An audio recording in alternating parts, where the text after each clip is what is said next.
네, 안녕하세요. 윌입니다. 오늘은 피델리티에 있는 이 10가지 퀴즈를 통해서 위험을 어떻게 최소화시킬 수 있는지에 대해서 한번 알아보도록 하겠습니다. 이제 초보자들을 위한 것이라고 생각하시면 되겠습니다. 첫 번째, 이제 여기 위에 보시면은, 어떻게 투자의 위험성을 줄이는지 당신은 알고 있습니까? 라고 이제 질문이 나오고, 보통 투자에서 위험성이라고 얘기하면은 투자 원금을 잃는다는 것만 생각하시는데, 그런 경우뿐만 아니라 어떤 경우에는 이제 안전한 그 투자를 해서 적은 수익을 얻긴 했지만 그 수익이 인플레이션보다 못할 때도 리스크가 있는 거죠. 그래서 이제 그런 여러 가지 리스크로부터 좀 더 이제 리스크를 줄임으로써 좀 안전한 투자를 할 수 있는 방법을 이 퀴즈 10가지를 통해서 한번 점검해 보도록 하겠습니다. 그래서 여러분이 이제 그 리스크 매니지먼트를 하기 위해서 초보자로서 10가지 질문을 잘 대답하신다 그러면 기본적으로 이제 투자 상식이 있으신 거죠. 한번 시작해 보겠습니다. 자, 첫 번째로는 질문이 이제 첫 번째 질문은 투자의 이 리스크를 이제 최소화하기 위해서 그죠? 최소화하기 위해서 달러 코스트 에버리지라는 걸 하게 됩니다. 그래서 달러 코스트 에버리지라는 것이 어떻게 작동하는지를 아느냐라는 질문입니다. 그래서 달러 코스트 에버리지라는 말을 알면은 이제 알 수 있는 건데 이제 A는 어떤 거냐면 A는 당신이 이제 어떤 금액을 어떠한 이제 일정한 기간마다 투자를 하는데 그 이제 투자 자산의 가격에 관계없이 투자한다는 겁니다. 그러니까 우리 적금 넣는 것처럼 이 뭐 일정한 금액을 계속 매달 뭐 산다든지 이렇게 하는 게 A 방식이고요. 그 다음에 이제 B는 뭐냐면 B는 이제 주식이나 아니면 뭐 다른 자산 뭐죠? 반드, 채권 같은 거 어떤 그런 투자 자산을 사는데 자신이 이제 원하는 어떤 그 특정한 가격대에 왔을 때만 이제 average price가 reach target range니까 평균 가격이 어느 이제 특정한 범위에 왔을 때만 사는 경우가 B입니다. 그래서 요 A하고 B 중에 달러 코스트 에버리지는 어떤 거냐는 것이 이제 질문입니다. 자, 한번 골라 보세요. 자, 정답은 A가 되겠습니다. 여기 보시면 이제 정답 A로 이렇게 나오죠. 그래서 이 달러 코스트 에버리징이라는 그런 방법을 통해서 투자의 위험성을 최소화시킬 수 있는데 그 방법을 이제 설명한 겁니다. 그래서 만약에 월급을 100불 받는다고 하는 경우에 그래서 이제 투자를 뭐 이제 100불 받는 게 아니고 이제 투자를 이제 월급 받을 때마다 100불씩 투자하겠다고 생각한 사람이 있다고 치면요. 그러면은 이제 주당 5불씩 되는 것을 20주 사게 되면 이제 100불이 되는 것이죠. 그런데 이제 만약에 그 다음 달에 또 이제 100불 월급에서 100불 빼서 투자하려고 하는데 이때는 주당 이제 100불이 됐다고 치면 10불이 됐다고 치면 그러면 이제 100불로 살 수 있는 주식은 이제 10주밖에 안 되겠죠. 그렇지만 이제 똑같이 100불을 투자하는 거지 않습니까? 이렇게 이제 매달 일정한 금액만큼 이제 자산을 사는 방식을 이게 이제 쓰는 건데 이 방법을 이제 달러 코스트 에버리징이라고 이제 부른다는 겁니다. 이 방법을 통해서 주가가 이제 뭐 오른다든지 그죠? 주가가 오른다든지 아니면 내린다든지 관계없이 이제 그렇게 기간마다 사게 되니까 주가가 내렸을 때는 주식을 싸게 살 수 있는 기회가 되는 거죠. 그리고 이제 주가가 많이 높으면은 이제 얼마 안 사게 몇 개 안 사게 되는 이렇게 되는 겁니다. 자, 이런 방식을 통해서 이제 이 시장의 변동성이 있죠. 이 변동성으로부터 좀 더 이제 그 투자 위험성을 줄이게 되는 것이죠. 이렇게 보통 많이 쓰는 게 이제 401k 요 플랜인데 401k가 이제 한국말로 따지면 국민연금쯤 될 것입니다. 그래서 국민연금이 제일 안전 위주로 해야 되지 않습니까? 그래서 이 방식을 택하고 있다라고 보시면 되겠습니다.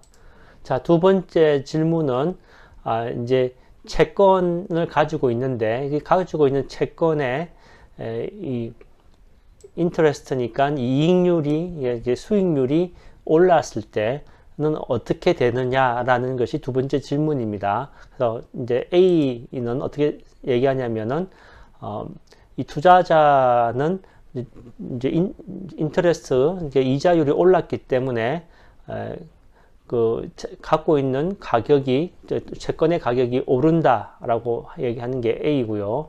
B는 채권의 가격이 내려간다라는 것이 B입니다. 자, 정답을 한번 골라 보십시오.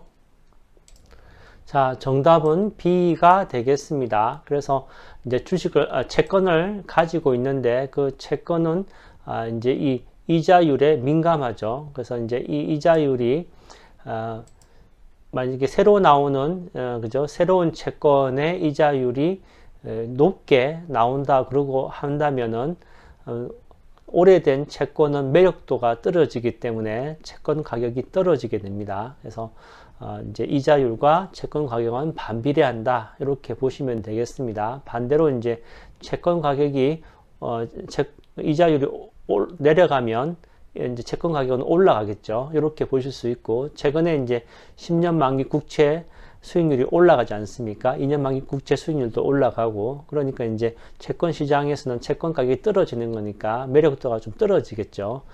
이렇게 이제 보실 수가 있겠습니다.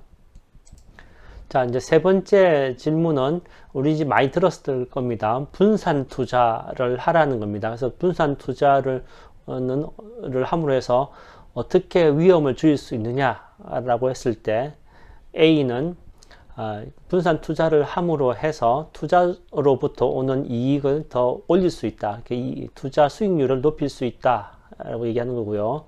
B는 분산 투자를 하는 것은 이제 당신의 돈을 다른 그 자산군으로나 다른 형태의 투자로 이제 분산시켜서 당신의 돈을 투자하는 것을 말하는 것이다. 이게 B고요. 그 다음에 C는 이 분산 투자를 함으로 해서 그 비용을 당신이 투자할 때 쓰는 그 비용이 줄어든다. 이게 이제 C입니다. 정답을 한번 골라 보십시오. 자, 정답은 B가 되겠습니다. 그래서 분산 투자하라는 얘기는 이제 이 주식이나 채권 아니면 다른 자산에 투자하게 될 때 우리가 어떤 일이 일어날지 모릅니다. 그럴 때 우리의 그 포트폴리오를 이제 보호하기 위해서 돈을 여러 가지 다른 그룹의 자산이나 주식의 형태로 이제 투자하는 것을 얘기하는 것이 이제 분산 투자라고 할 수가 있겠습니다. 그래서 이제 주식이나 채권 중에 일부가 손실을 보더라도 다른 데서 이제 이익이 나면 그 손실 부분을 이렇게 줄여줄 수가 있죠. 이렇게 할 수가 있다는 겁니다.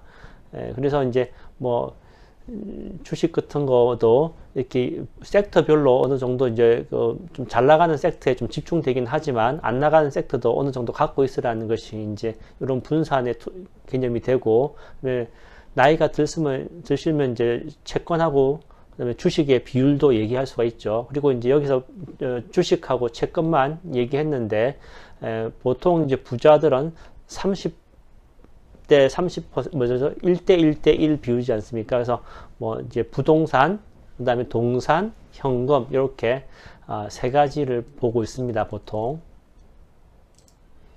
그러면 이제 자산 분배, 이제 asset allocation 하면 자산 분배죠. 자산 분배는 어느 정도 비율로 하는 것은 무엇으로 이제 그게 자산 분배할 때 무엇이 이제 주식이나 채권 현금, 이런 비중 있지 않습니까? 이런 비중을 정할 때 무엇이 이제 제일 중요한 요건이냐는 겁니다. A는 언제 당신이 돈이 필요한가에 따라서 이 비율을 조절해야 된다는 얘기고요. B는 내가 얼마의 돈을 투자할 수 있느냐에 따라서 이 비중을 정해야 된다는 겁니다. 정답을 골라 보십시오. 자, 정답은 A가 되겠습니다. 그래서 이제 언제 이 자기가 만든 투자 자산을 쓸 건지가 이 자산 분배, asset allocation, 자산 분배의 key fact가 된다는 겁니다. 그래서 이제 너무 이제 어그레시브하게라는 거는 이제 너무 지금 당장 은퇴해야 되는데 지금 장래성 좋은 성장주를 이익도 안 나는 성장주를 사놓고 오래 기다릴 수는 없지 않습니까? 이제 그런 걸 피해야 된다는 얘기죠. 그래서 이제 보통 이 자산 분배에 이제 보통 사람들이 쓰는 거는 120이라는 숫자에서 자기 나이를 빼는 것입니다. 그래서 예를 들어 보면 60세인 사람이라고 치면 그러면 이제 120 빼기 60 하면 60이 나오지 않습니까? 그러면 60%만 주식을 가지는 겁니다. 그리고 나머지 40%가 남겠죠. 이 40%를 채권이나 현금으로 가지고 있으면 되겠습니다. 그리고 이제 자기가 좀 위험에 민감한 사람들도 있죠. 그리고 이제 위험에 민감할 때가 있습니다. 그러니까 뭐 시장이 너무 출렁출렁 한다든지 이렇게 해서 밤에 이게 나오죠. 이게 변동성이 커서 잠 못 자고 이럴 정도로 위험을 택하면 되지 위험을 감수할 수는 없지 않습니까? 이럴 때는 이제 위험 자산을 조금 더 줄이는 것으로, 이때 위험 자산은 이제 주식이 되겠죠. 주식의 이제 분배를 좀 줄이고 비중을 줄이고 이제 이 채권이나 캐시 현금 쪽으로 좀 더 이제 가셔야 되는 거죠. 제 방송 많이 들으신 분들은 앞에 문제도 잘 푸셨지만 이 5번 문제는 더 쉽게 푸실 것 같습니다. 그러니까 지난 50년을 봤을 때 주식시장의 평균 수익률은 어떻게 되느냐? A는 5%, B는 10%, C는 25%, D는 50%입니다. 자, 이제 S&P 500이 이제 시장의 이제 그 대표적인 거죠. 그래서 S&P 500을 봤을 때 지난 50년으로 보면 평균 10.9% 연 수익률이 났고요. 이제 이거는 물론 이제 그 인플레이션을 감안하지 않은 겁니다. 그리고 보통 주식이 채권보다는 더 위험 자산으로 생각되지만 이 수익률이라는 것이 연평균 10.9%니까 이제 주식을 팔지 않고 위험이 와도 갖고 있으면 S&P 500 인덱스를 갖고 있으면 평균적으로 10.9%가 된다는 얘기죠. 또 다른 얘기는 이제 좀 위험할 때는 손실 볼 때도 있지만 대부분 10% 이상의 수익이 나기 때문에 지난해 같은 경우 27%지 않습니까? 이제 그러니까 보통은 이제 손실 볼 때도 있지만 보통은 이제 20%보다 높은 수익이 있고 지난 10년으로 보면 15% 되는 거죠. 자, 이제 여섯 번째 문제입니다. 리밸런싱이라는 것이 이제 또 다른 그 리스크 관리의 한 방법인데요. 그래서 지금 이제 제가 보통 방송하면서 많이 쓰는 말 나오죠. diversification, 분산 투자하라는 거, 그 다음에 asset allocation, 자산 분배하라는 거, 그 다음에 이제 rebalancing, 이거 많이 씁니다. 그래서 지난 이제 9월, 10월 달 이럴 때 이제 뭐 떨어지고 오르고 뭐 앞으로 이런 거 할 때 리밸런싱을 할 때라고 제가 말씀드렸죠. 그리고 이제 연해가 바뀌었으니까 리밸런싱을 또 할 때가 되지 않습니까? 그래서 이제 리밸런싱 개념이 어떤 거냐고 묻는 겁니다. A 같은 경우에는 당신이 이제 이 채권이나 주식을 사고 파는 거죠. 포트폴리오에 있는 주식을 사고 파는데 이제 그 사고 파는 목적이 처음에 이제 이 설정한 asset allocation, 자산 분배 이 비중을 유지하기 위해서 사고 파는 경우가 A고요. B의 경우는 당신이 이제 투자 자산 중에 일부를 이제 더 사게 되는데, 그거는 이제 포트폴리오에서 좀 잘 나가는 게 있지 않습니까? 그럼 좀 잘 나가는 거를 좀 더 사는 경우가 B 경우입니다. 그래서 리밸런싱이 A, B 중에 어떤 건지 한번 골라 보십시오. 자, 정답은 A가 되겠습니다. 그래서 이제 A의 같은 경우에는 이제 만약에 이제 포트폴리오 갖고 있는 것 중에서 일부가 좀 잘 나갔다라고 한다면, 그러면 이제 이렇게 뭐 비중이 이렇게 비율이 깨어지지 않습니까? 그렇게 되는데, 예를 들자 그러면은 이제 뭐 60%의 이제 이 포트폴리오에 주식을 갖고 있는데, 60%의 주식을 이제 갖고 있는데, 이게 주식값이 더 오름으로 해서 비중이 포트폴리오에서 비중이 70%가 되었다. 그러면 이제 10%만큼 주식을 팔고, 그 다음에 이제 여기 경우에는 뭐 스탁은 팔았으니까 반드나 캐시가 있겠죠. 그래서 반드나 캐시 쪽으로 이제 늘리는 게 리밸런싱이 되는 겁니다. 그래서 이제 보통 보시면은 한 10% 정도 차이 날 때 이런 리밸런싱을 하게 된다고 합니다. 그래서 여기 보신 것처럼 그죠? 오른 거는 좀 팔고 떨어진 건 좀 더 다시 사는 게, 그래서 다시 그 원래 자기가 계획했던 비중들 다시 맞추는 거죠. 이렇게 하는 것이 리밸런싱인데, 이제 제가 투자 전략할 때 레이 달리오의 All Weather 포트폴리오인데, 저는 이제 제가 영상에서 만들 때는 4계절 이렇게 한 게 쉬워서 4시즌 포트폴리오 해서 영상 만든 거 있죠. 그런 경우가 이제 뭐 분기별로 아니면 연별로 하는 거나 아니면 매달 한다든지 이렇게 할 수가 있겠죠. 그리고 이제 하이 ROI, ROE 투자로 하는 매직 포뮬라가 있지 않았습니까? 그 매직 포뮬라 같은 경우에는 이렇게 주식을 골라서 5개를 이렇게 골라서 1년이 지나면 이제 그냥 강제적으로 매도하는 거죠. 그래서 그 현금을 가지고 다시 이제 하이 ROE, ROI 주식을 골라서 다시 이제 포트폴리오 만드는 거, 그렇게 이제 하면서 리피트 하는 거죠. 2개월에 한 번씩. 그러니까 강제적으로 리밸런싱을 하면서 올로케이션도 하게 되는 게 이제 그 매직 포뮬라가 되고, 이제 올 웨더 같은 경우에는 그 에셋 올로케이션은 되어 있으니까 리밸런싱만 이제 분기별로 하는 그런 게 이제 되겠죠.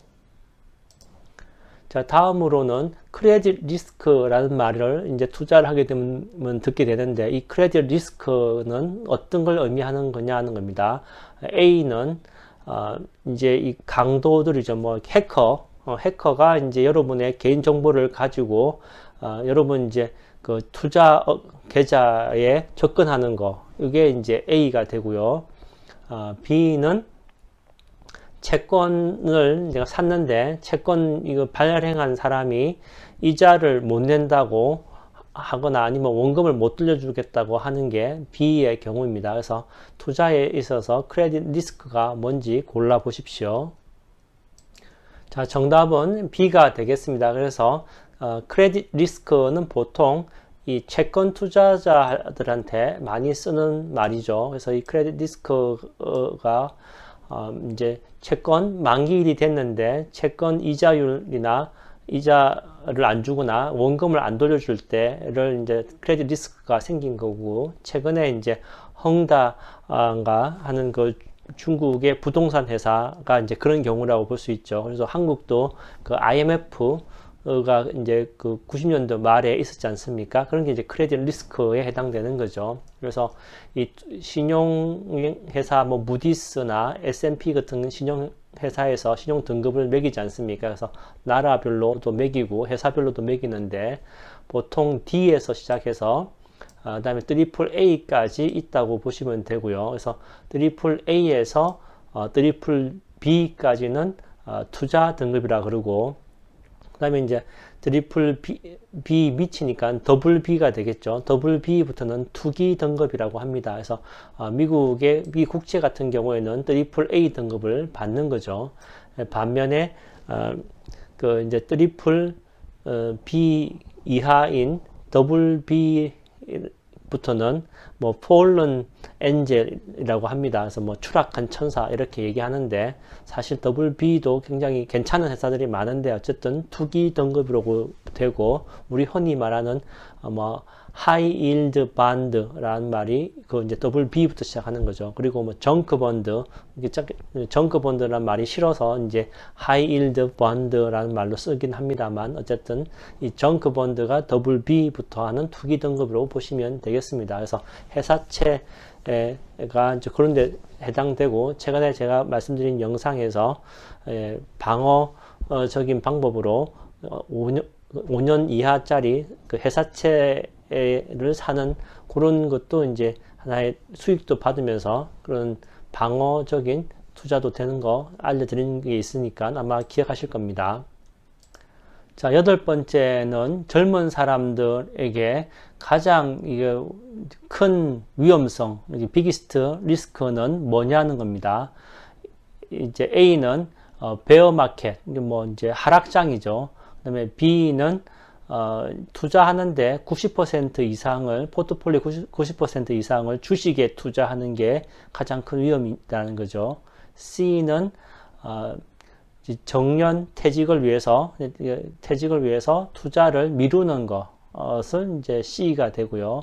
D는 여기 미국은 이제 이 학생들 이 학자금 융자가 큰 문제가 되죠. 그래서 학자금 융자를 갚기 전에 투자하는 거, 이게 이 네 가지 중에 가장 큰 위험성은 뭔지 한번 골라 보십시오.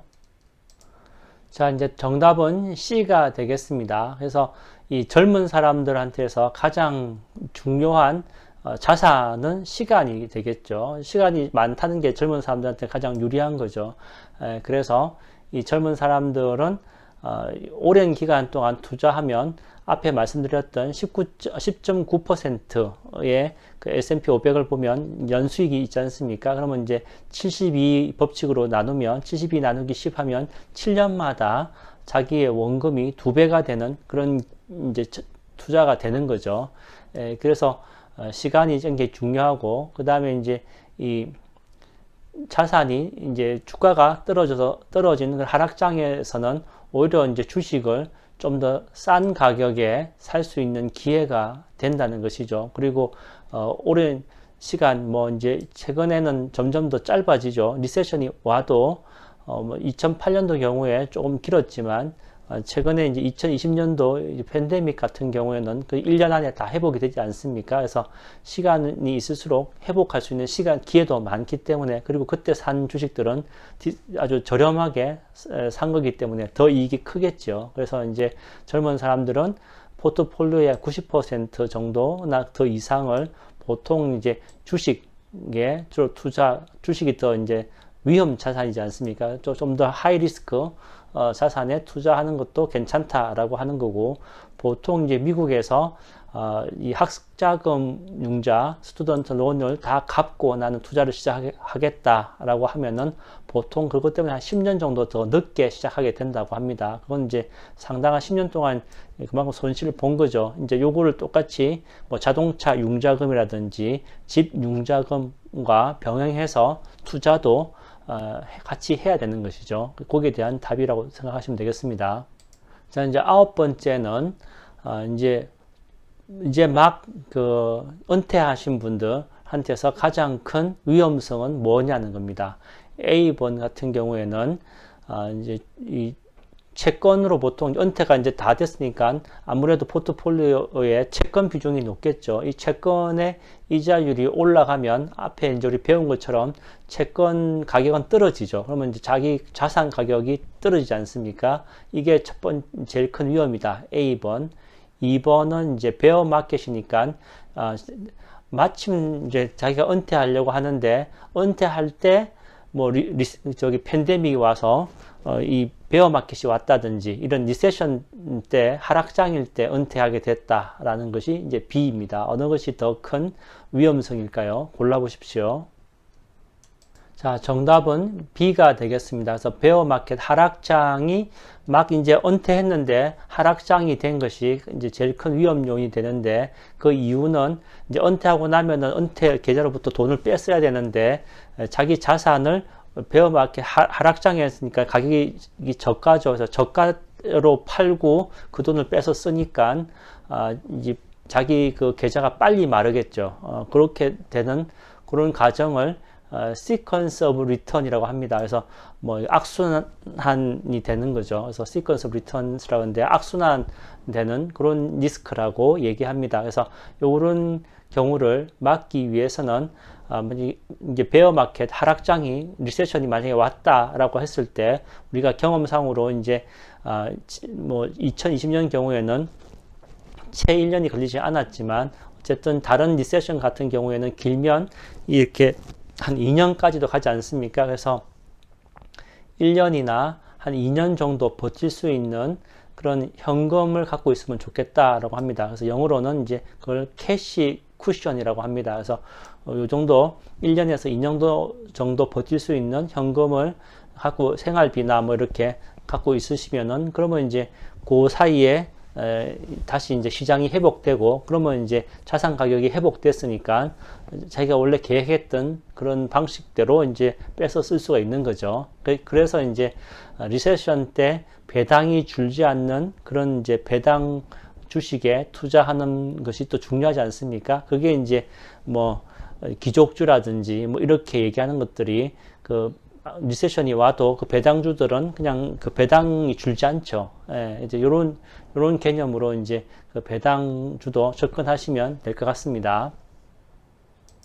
자, 이제 마지막 10번째입니다. 그래서 이제 은퇴한 사람들은, 주식은 투자하면 안 되고, 채권하고, 이제 캐시, 현금만 이제 투자해서, 리스크를 줄여야 된다. 이게 이제 true or false죠. 그래서 사실이냐 거짓이냐 한번 골라 보십시오.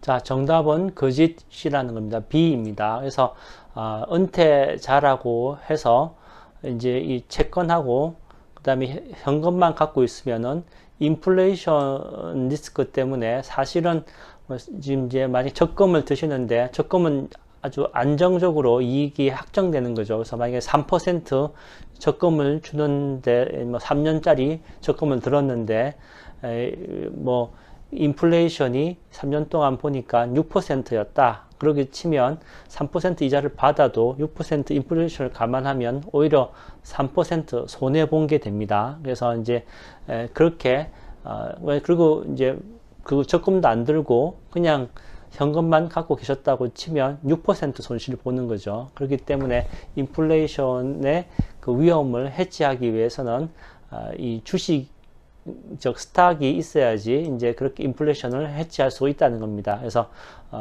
앞에 말씀드렸던 120 빼기 자기 나이 한 그 퍼센트만큼의 주식을 갖고 계신 것이 그런 인플레이션을 이겨낼 수 있다라고 보시면 되고, 그래서 배당 투자할 때 배당을 매년 증가시키는 게 보통 우리 평균 인플레이션이 2%이기 때문에 매년 2% 이상 배당을 증가시켜주는 회사의 회사를 이제 배당주로 해서 이제 그 포트폴리오에 담아 놓으시는 것이 이제 좀 은퇴하는 사람으로서는 현명한 방법이 되는 게 이런 이유 때문입니다.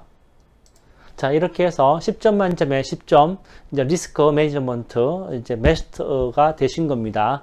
제가 이제 뭐 전문적인 동시 통역자가 아니기 때문에 제가 이제 말 바꾸는 게 좀 매끄럽지 않을 수 있겠지만, 이 개념이 뭐 익숙하신 분들은 괜찮지만, 이 개념이 조금 낯설다 싶은 분들은 몇 번 정도 보시면서 투자에 기본적으로 어떻게 위험을 매니지 하는지 아시면 좋겠습니다. 자, 행복한 투자 되십시오.